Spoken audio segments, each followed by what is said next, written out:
First up, I'd like to introduce the president of Marvel Studios and producer of the Avengers, Kevin Feige. We also have Mr. Nick Fury, Samuel L. Jackson. Sam Jackson. Next, we have Thor, Chris Hemsworth. And Iron Man, Robert Downey Jr. Captain America, Chris Evans. And the Hulk, Mark Ruffalo.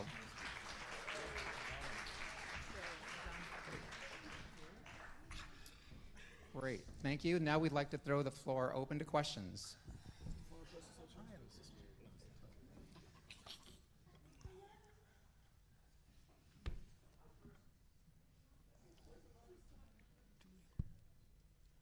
Hi, over this way.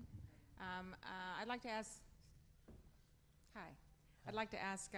Robert Downey Jr., or all of you, but what was your most memorable moment in filming the Marvel's The Avengers? Or if you'd like to, yeah, that's great. There's this first time that we're all assembled on the bridge, and I think it was the time that we all saw each other and realized that we were probably likely to continue shooting the movie and have to make good on this vision of Kevin Feige's from as far back as I can remember. And I have a question. How come it's only Harry Dean Stanton that got to see Mark Ruffalo naked? Anyone who has that answer, I'll trade you one for it. Gentlemen, how was your first? It's great. What's your? I think that was our first day on set too. Yeah. With the whole ensemble, which was a pretty exciting and nerve-wracking experience, but it was amazing.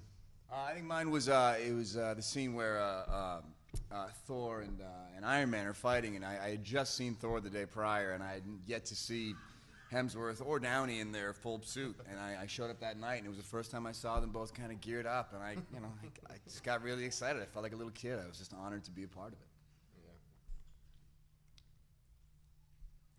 Mine was being naked in front of Harry Dean Stanton.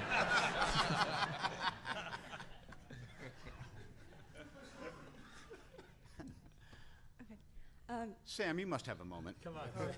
I was naked in front of Harry Dean Stanton at the restaurant the night before he shot the scene with you. You lucky bastard. And you were naked in the audition, weren't you, Kevin? That's right. Over here. This question is for Mark Ruffalo. Over here. So there's not only many forms of the Hulk out there that have been done in film and television, but there's there's many different people who've done Dr. Bruce Banner. How did you form your own unique version of Bruce? And did you do any sort of research in regards to like any of the specific comic issues or anything like that? Well, I met with Joss Whedon, and he said he really liked the Incredible Hulk TV show and what Bill Bixby did with him. So I rented those with my 10-year-old son. And after the third episode, he turned to me and said, "Papa, he's so misunderstood." And you know, I basically based my character entirely on my 10-year-old boy, who has all of the force of nature like screaming out of his body. Here for Robert Downey, here. Yes, I'm here. Oh, hi. The other actors are saying that you were the leader in the set, that you were the force uniting them, and you were the mentor. Did you instigate that? It was, how did it work? He had the plane. Yeah. We needed it. I offered rides back and forth from Albuquerque on my private jet.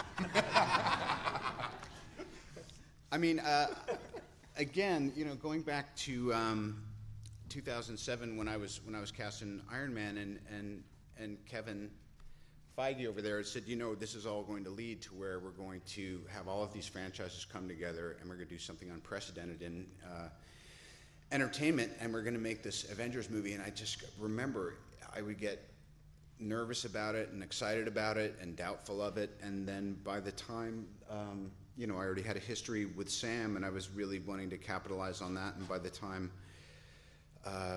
Chris and Chris had launched their individual franchises with success and charisma, and by the time we had Mark, I was like, wow, you know what, this is really going to happen. So just being a worker amongst workers is kind of where I started out, and it was nice to not really have to carry a movie. I think everyone really is equal in this venture. You know, it's great. That will be my last sincere answer of the afternoon. Hi, gentlemen, over here. Chris, I liked in your details interview that you joked that you, Captain America, kind of had to take the stairs when all the rest of them were fighting. But Yeah, it's so horrible. I give all these, I'm like, if Hulk, you do this impossible thing, Thor, you bottleneck a portal, and Iron Man fly over here, and I'll take the stairs. Yeah. I'm wondering if all of you had to swap any character for the next film, who would it be and why? Ooh, man. See, I want to say Iron Man because I loved those movies, but I can't, who can do it better? You know what I mean? You can't, the shoes would be too big to fill. Sam? I want to be Scarlet. Just because. Yeah. I just want to be that cute for like 15 minutes. For Mr. Feige, down here. Oh, sorry. How long actually have you been trying to make an Avengers film, and what sorts of things did you have to do in the build-up with the other movies to make sure that it all dovetailed into this? Well, one answer is my whole life, just because I've been a nerd my whole life and wanted to see this movie made for my whole life. The real answer, though, is sort of towards the end of production of Iron Man 1, when Sam was gracious enough to spend 3 hours on a Saturday to come and break into Tony Stark's house wearing an eye patch and tell him and the world that you're part of a bigger universe, you just don't know it yet. And when that movie succeeded is when we realized, wait a minute, we actually have the opportunity to do it. And the only challenge was to try to make all the movies live on their own, even if we weren't leading towards an Avengers movie, because that if they're all just interconnected puzzle pieces, that's not as fun. They need to be movies beginning to end. So I would say that was the biggest challenge. Hi, my question's for Mark. I'm up to your right, Mark. You're the first one on the table to be here for the first time. Everybody else has suited up before. I'm wondering if you can talk about the challenges of integrating into this world, coming into it fresh.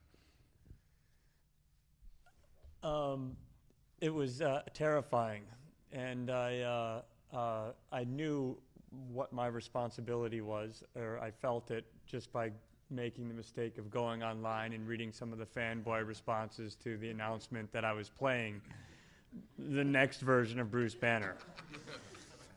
That was a mistake. I will never do that again. But I've never had a role be more scrutinized and criticized even before I shot a single frame. And, coming onto the set with all of these guys was pretty daunting. Many of my heroes in life are in this cast, and so I knew that I had a big shoes to fill, so to speak. And this is becoming a long run-on sentence. It could be work. Yeah, it was tough, and I wish that I had a cool costume to wear the entire time instead of a leotard that was painted like a Chinese checkerboard. Hey guys, how you doing? Dan Devey with thecinemassource.com. First of all, congratulations. Amazing movie. You pulled it off in ways I don't think anyone thought you could. It was fantastic. But for Chris and Chris, you guys get to play the kind of fish out of water people amongst the group. Can you talk about playing that, how much fun that was? And specifically, Chris Evans, for you, we're used to seeing you as kind of the jokester, the smart ass. But here, you're the straight man to Mr. Downey Jr. Jokes. What was that like, being the straight man? That's his role. It's necessary, and that's kind of why I like it, because I am used to kind of leaning on cracking jokes and being a wise ass. So it's nice to kind of play it straight a little bit, and